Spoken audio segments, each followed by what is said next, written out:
Петта година се уште не се најде решение за комбинатот Југохром од Јегуновце. Фабриката ги изгасна печките во ноември 2016 година. За повторно да проработи, треба да се изгради системот за отпрашување, односно да се постават филтри. Неработењето на комбинатот се одразува и на животот во околните села.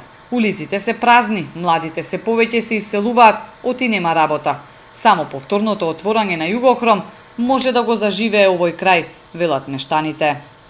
Тоа не одржува во нас. И нашето село, и околијата, и горе, другите села. Сега е пропаст. Народот побегна на сите страни. Дали навистина толку загадувал Југохром како што се? Не, тоа не е точно. Тоа не било нешто отровно. Не се работело со некои отровни хемикалии.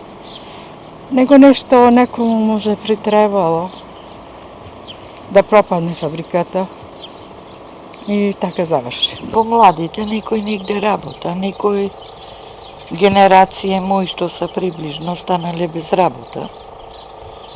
Тоа. Што значеше Југохром за овој крај? Било многу пубо, свакина работа. Све овде што се селава околни работале туа у Југохром, биле запослени. Било каде пубо. Раде Живковски од Јегуновце целиот работен век го поминал во Југохром. Се сеќава колку биле живи селата и колку многу семејства екзистирале од фабриката. Жали што сега не работи и што се уште не е најден начин повторно да се отвори. Со 38 години стаж тврди дека комбинатот не загадувал толку за да биде затворен.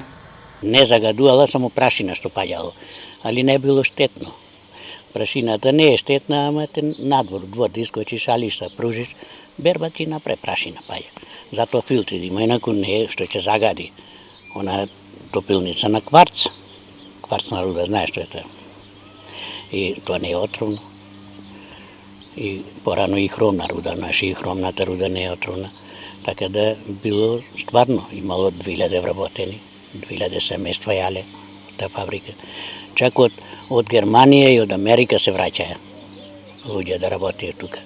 Се обидовме да добиеме стафи од раководството, каде запреа работите со поставувањето на филтри, што е услов фабриката да проработи, и кои се плановите за иднина. Само кратко ни рекоа дека нема ништо ново, ниту најава дека во скоро време печките повторно ќе се запалат.